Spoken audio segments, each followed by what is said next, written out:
Spinal adjustments provided by Dr. Chad Rolfson. The Spinal Tuning Chiropractic Center is a Des Moines area low flat fee per month unlimited chiropractic care practice. When life happens, just adjust. Schedule today at spinaltuning.com. Welcome to Storytime. The Frog King, Iron Henry. In old times, when wishing was having, there lived a king whose daughters were all beautiful. But the youngest was so beautiful that the sun itself, which had seen so much, was astonished whenever it shone in her face. Close by the king's castle lay a great dark forest, and under an old lime tree in the forest was a fountain. When the day was very warm, the king's child went out into the forest and sat down by the side of the cool fountain. And when she was dull, she took a golden ball and threw it up in the air and caught it. And this ball was her favorite plaything. Now, it so happened one day the king's daughter's golden ball did not fall into the little hand which she was holding up for it, but on the ground and rolled straight into the water. The king's daughter followed it with their eyes, but it vanished, and the well was deep, so deep that the bottom could not be seen. On this she began to cry, and cried louder and louder, and could not be comforted. And as she lamented, someone said to her, "What ails you, king's daughter? You weep so that every stone would show pity." She looked around to the side from whence the voice came and saw a frog stretching in its thick, ugly head from the water. "Ah, old water splasher, is it you?" she said. "I am weeping for my golden ball which has fallen into the fountain." "Be quiet and do not weep," answered the frog. "I can help you." "But what will you give me if I bring your plaything up again?" "Whatever you will have, dear frog," she said. "My clothes, my pearls, and jewels, and even the golden crown which I am wearing." And the frog answered, "I do not care for clothes, your pearls and jewels, or your golden crown. But if you will love me, and let me be your companion and playfellow, and sit by you at your little table, and eat off your little golden plate, and drink out of your little cup, and sleep in your little bed, if you promise me this, I will go below and bring your golden ball up again." "Oh, yes," she said. "I promise you all you wish, if you will bring my ball back again." She, however, thought, "How the silly frog does talk.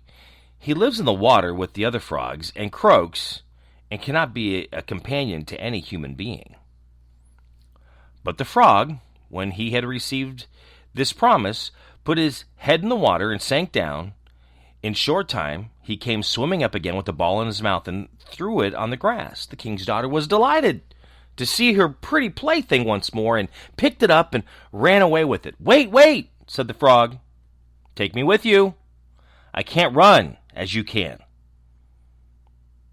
But what did it avail him to scream his croak after her as loudly as he could? She did not listen to it, but ran home and soon forgot the poor frog, who was forced to go back into the fountain again. The next day, when she had seated herself at the table with the king and all the courtiers,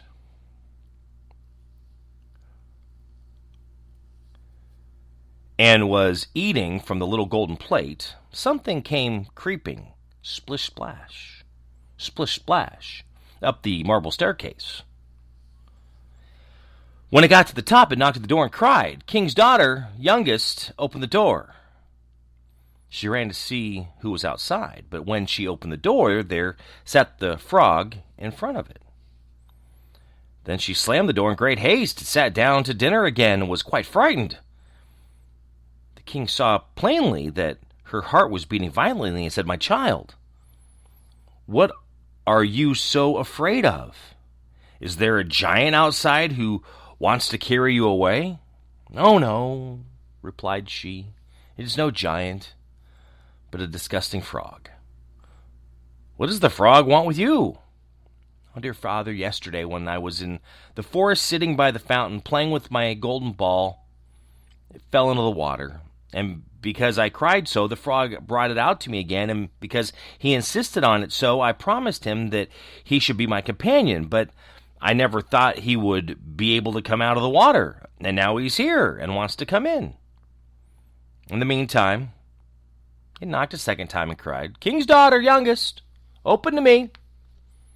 Do you remember yesterday, and all that to me did say? Besides the cooling fountain spray. King's daughter, youngest, open to me." Then said the king, "That which you have promised you must perform. Go let him in." She went and opened the door, and the frog hopped in and followed her step by step to her chair. There he sat still and cried, "Lift me up beside you." She delayed until the king commanded her to do it.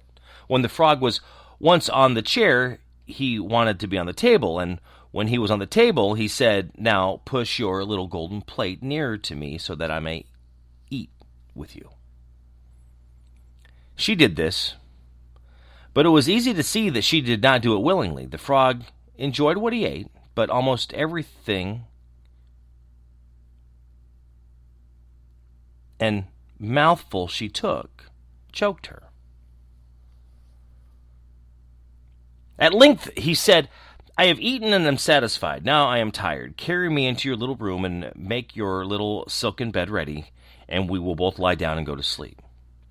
The king's daughter began to cry, for she was afraid of the cold frog, which she did not like to touch, and which was now to sleep in her pretty, clean little bed. But the king grew angry and said, "He who helped you when you were in trouble ought not afterward to be despised." So she took hold of the frog with 2 fingers, carried him upstairs, and put him in the corner. But when she was in the bed, he crept to her and said, "I am tired. I want to sleep as well as you. Lift me up, or I will tell your father." Then she was terribly angry and took him up and threw him with all her might against the wall. "Now you will be quiet, odysseus frog," she said. But when he fell down, he was no frog, but a king's son with beautiful, kind eyes. He, by her father's will, was now her dear companion and husband. Then he told her how he had been bewitched by a wicked witch, and how no one could have delivered him from the fountain but herself, and that tomorrow they would go together into his kingdom. Then they went to sleep, and the next morning when the sun awoke, a coach came rolling up, drawn by 8 white horses, and with 8 ostrich feathers on their heads.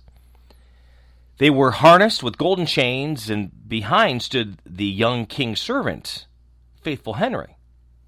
Faithful Henry had been so unhappy when his master was changed into a frog that he had 3 iron bands laid round his heart, lest it should burst with grief and sadness.